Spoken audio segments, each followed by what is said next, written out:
হযরত আবু হুরায়রা রাদিয়াল্লাহু তাআলা আনহু থেকে বর্ণিত আছে, নবী করিম সাল্লাল্লাহু আলাইহি ওয়াসাল্লাম ইরশাদ করেন, মান সাল্লা আলাইয়া ওয়াহিদাতান সাল্লাল্লাহু আলাইহি আশারা। যে ব্যক্তি আমার উপর একবার দুরূদ পড়বে, আল্লাহ তাআলা তার উপরে 10টি রহমত নাযিল করেন। হযরত আবু হুরায়রা রাদিয়াল্লাহু তাআলা থেকে অন্য হাদিসে বর্ণিত আছে, আল্লাহর হাবিব ইরশাদ করেন, যদি কোনো ব্যক্তি একবার দুরূদ পাঠ করে, এর বিনিময়ে আল্লাহ তাআলা তাকে 10টি রহমত দান করে এবং 10টি গুনাহ মাফ করে দেন এবং 10 মর্তবা তার সম্মান আল্লাহ তাআলা বৃদ্ধি করে দেয়। মুহতারাম হাজরিন, অনেক দুরূদ রয়েছে, এই দুরূদগুলো সম্পর্কে অনেক ফজিলত রয়েছে। আল্লাহ হাবিব ইরশাদ করেন, যদি কোনো ব্যক্তি প্রতিদিন সকালবেলা 10 বার দুরূদ পড়ে আর বিকালবেলা 10 বার দুরূদ পড়ে, ওই ব্যক্তির জন্য সুপারিশ করা নবীর উপরে লাজিম হয়ে যায়। সুবহানাল্লাহ।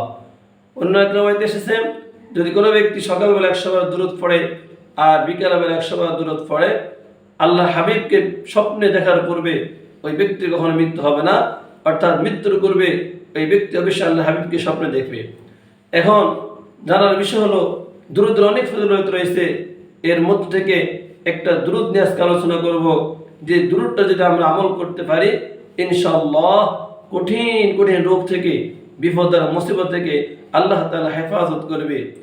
আর সেই দুরূদটি হলো, আল্লাহুম্মা সাল্লি আলা সাইয়্যিদিনা মুহাম্মদ ওয়া আলা আলি সাইয়্যিদিনা মুহাম্মদ বিআদাদি কুল্লি দাইন ওয়া দাওয়াইন ওয়া বিআদাদি কুল্লি ইল্লাতিন ওয়া শিফা।